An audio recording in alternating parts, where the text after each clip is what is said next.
Bendita a fé dos nossos pais, inspira nossos ideais.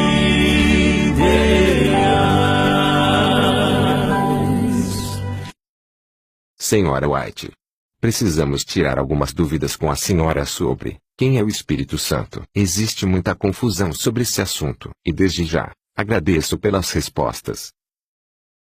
O que Deus deseja que conheçamos a seu respeito, está revelado em sua palavra. Senhora White, quantos companheiros o Pai tinha na criação? O soberano do universo não estava só, em sua obra de beneficência. Tinha um companheiro, um cooperador que poderia apreciar seus propósitos e participar de sua alegria ao dar felicidade aos seres criados. Senhora White, quem era esse único companheiro do Pai? Cristo, o Verbo, o unigênito de Deus, o único ser que poderia penetrar em todos os conselhos e propósitos de Deus. Senhora White, então não eram três que estavam presentes na criação? O Pai e o Filho, eles eram dois. Mas muito perto de serem idênticos, dois em individualidade, mas um em espírito, coração e caráter.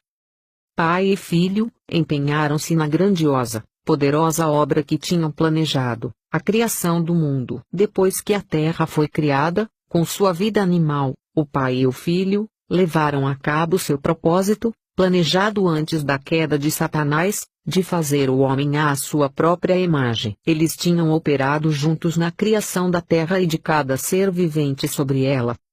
Se não eram três pessoas, para quem o Pai disse, façamos, na criação? Deus disse a seu Filho, façamos o homem à nossa imagem.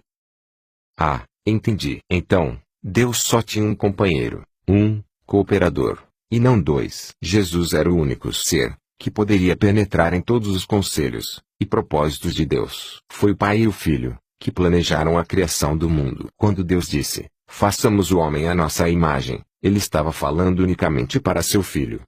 Senhora White, a quem Adão e Eva adoraram, após serem criados. O Santo Par unia-se aos pássaros e elevava sua voz num harmonioso cântico de amor, louvor e adoração ao Pai e a seu amado Filho, pelos sinais de amor ao seu redor. Senhora Ellen. Mas, não é ao Pai, ao Filho e ao Espírito Santo, que devemos adorar. É a Deus, o único Deus verdadeiro e vivo, a quem são devidos nosso culto e reverência. Unicamente o Pai e o Filho devem ser exaltados. Então, o que é o Espírito Santo, que pairava sobre as águas na criação? É a onipresença de Deus. A grandeza de Deus é-nos incompreensível. O trono do Senhor está nos céus, Salmos 11:4, não obstante, pelo seu Espírito Santo, está ele presente em toda parte. É o fôlego de Deus. É o caráter de Deus. Ah, entendi. Então o Espírito Santo de Deus é o próprio Deus? Precisamos reconhecer que o Espírito Santo é tanto uma pessoa como o próprio Deus. Então o Espírito Santo é uma pessoa e tem personalidade, pois é o próprio Deus. É isso? O Espírito Santo é uma pessoa, pois dá testemunho com o nosso espírito de que somos filhos de Deus. O Espírito Santo tem personalidade, do contrário não poderia testificar ao nosso espírito e com nosso espírito que somos filhos de Deus. Que é o Espírito que Cristo prometeu enviar. O Espírito Divino que o Redentor do mundo prometeu enviar, é a presença e poder de Deus. Então Jesus é o Espírito Santo, porque ele é Espírito também. O Espírito Santo é Jesus Cristo.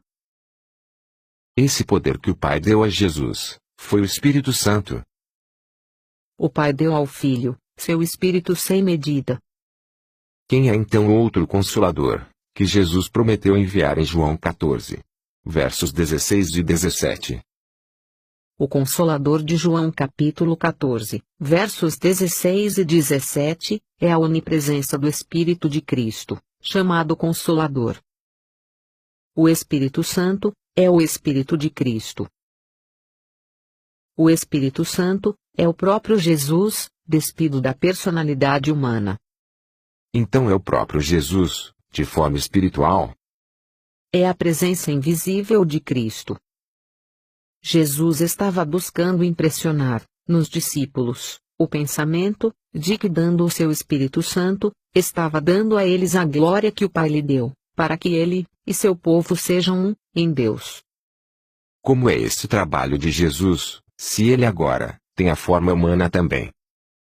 Enquanto Cristo ministra no santuário em cima, continua a ser, por meio de seu Espírito, o ministro da Igreja na terra. Então na sua forma humana, ele está agora intercedendo por nós, no santuário celestial, e de forma espiritual, trabalhando em nossos corações. O Espírito Santo é a presença pessoal de Cristo, no crente. A influência do Espírito Santo é a vida de Cristo na alma. Pelo Espírito do Pai e do Filho, virá fazer sua morada com você. Senhora White, então aquele Espírito que intercede por nós em Romanos 8:26, é o próprio Cristo, pois a Bíblia diz em 2 Timóteo 2:5, que só existe um intercessor, que é Cristo. É isso mesmo? Não há, senão um, mediador, entre Deus e o homem. Cristo, unicamente, é o caminho, a verdade e a vida. Ele, Cristo, o portador dos pecados do mundo, é o nosso único mediador, de reconciliação com um Deus Santo. Então o Consolador de João 14, é o próprio Jesus. O Salvador, é o nosso Consolador. Isto eu tenho provado que ele é.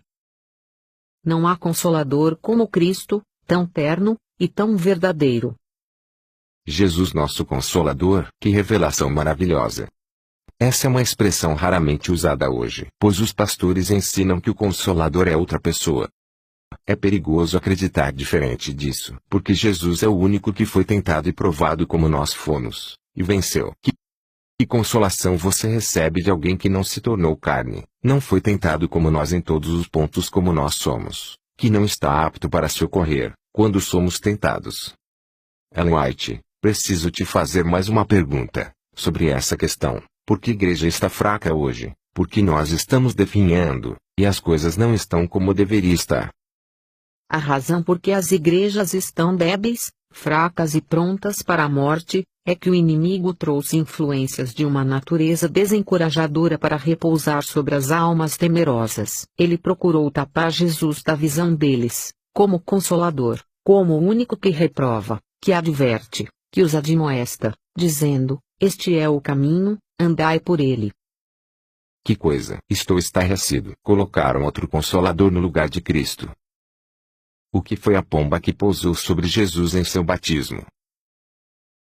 Depois de Cristo ser batizado, curvou-se nas margens do Jordão, e nunca dantes ouvira o céu, tal oração, como a que saiu de seus lábios divinos. A glória de Deus, em forma de uma pomba de ouro polido, pousou por sobre ele e, da infinita glória, foram ouvidas estas palavras, este é o meu filho amado, em quem me comprazo. Que coisa! Então não foi um terceiro Deus, que pousou sobre Jesus, mas sua glória. Diretamente do trono, são enviados os raios de sua glória. Abrem-se os céus, e sobre a cabeça do Salvador, desce a forma de uma pomba, da mais pura luz, fiel emblema dele, o manso e humilde. Se o Espírito Santo é o próprio Cristo, de forma espiritual, então quem são o trio celestial, que você fala, não são três deuses? O povo de Deus tem um só Deus, e um Salvador, e um só Espírito. O Espírito de Cristo é o de trazer a unidade em suas fileiras. Senhora White, quantos tronos existem no céu, e quem estão assentados nesses tronos?